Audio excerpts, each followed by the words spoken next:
Jouer aux jeux vidéo, chatter avec ses amis, étudier. Loïc est un lycéen comme les autres, à la différence près qu'il se déplace en fauteuil roulant.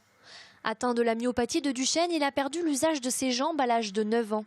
Pourtant, il continue à vivre normalement et est même scolarisé dans un lycée ordinaire. J'assiste aux cours comme les autres. Puis, pour prendre les cours, j'ai juste un ordinateur portable pour prendre les cours. C'est plus facile plutôt qu'écrire.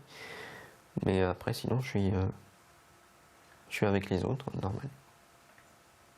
Et j'ai quelqu'un pour m'aider à sortir les affaires, à m'installer, tout ça, au quotidien au lycée. La maladie n'a pas encore atteint les muscles de ses bras et de ses mains, ce qui lui permet de garder une certaine autonomie.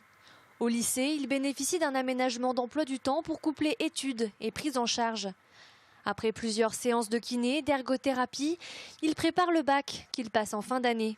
Et après, pour mes études supérieures, soit en DUT, soit en BTS, c'est pas encore. Ça dépendra où je suis pris, quoi. On peut vivre malgré la maladie avec des adaptations, mais après, bon, ça va, quoi. Toujours souriant et philosophe, Loïc avance.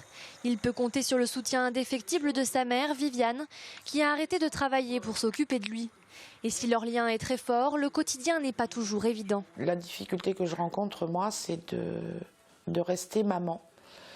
Parce que, en tant qu'aidant familial, on est tout à la fois aide-soignante, puéricultrice, etc., etc., plein de choses, secrétaire, intendante, et de temps en temps, on essaye de rester maman et d'avoir des relations normales de maman à fils, qui sont un petit peu compliquées de par la présence du handicap.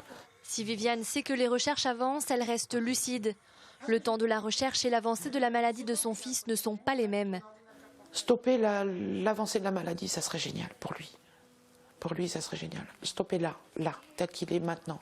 Parce qu'il a encore un petit peu d'amplitude gestuelle. En plus de ses projets d'avenir, Loïc et sa mère projettent de partir 2 semaines en Floride au printemps 2017. Le voyage d'une vie que Viviane va tout faire pour concrétiser.